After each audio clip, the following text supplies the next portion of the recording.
she'd been sent. Well, for more on this, I'm joined now by Franak Viachorka in Vilnius. Mr. Viachorka is a senior advisor to the Belarus opposition leader Sviatlana Tsikhanouskaya. It's great to get you on the program. I want to start by asking, what can you tell us about Ms. Kolesnikova's condition and why she's in intensive care? From what we know, her condition is stable, critical. She was moved to the intensive care unit from the punishment cell. She underwent a surgery yesterday, and we have very limited information about her. There is no access to her. She is guarded. They don't tell any information, neither to family nor friends. Allegedly, in recent days or weeks, she had problems with the administration of the penal colony, and she was severely punished by putting her in the punishment cell. As you point out, information about her condition is limited, but what can you tell us in terms of how hopeful you are that she might recover from what she's going through? And then? What can we expect to happen to her next? We must understand that the Belarus prisons are one of the worst places in the world. There are several activists who were killed, who died in prison in the last 2 years. Many people who were released recently, they spoke about torture. So we are really concerned about her health and about her life.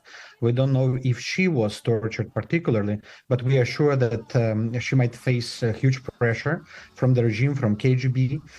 They perceive Maria as one of the biggest enemies of Lukashenko, but I hope that she will be released. And now we work with the international partners to make sure there is access to Maria. We know the information about her, and we demand her immediate release from the prison. She's such a huge figure, isn't she, even outside of Belarus, seen as an icon of democracy and one of some 1,500 political prisoners in the country, as I understand it, according to the human rights group Viasna. What hopes do you have for any further resistance to the regime there? I see that the resistance against Lukashenko's regime didn't stop. In February, when war against Ukraine was started, many people united in the anti-war movement. We saw partisans who were stopping Russian trains. There were hundreds of protests all over the country. People put Belarusian, Ukrainian flags. Lukashenko is trying to punish people by sentencing them to 10, 15 years of prison. He introduced death penalty for protests, but people still resist despite all the terror. And it gives me the hope that when the new window of opportunity will open, people will uprise again.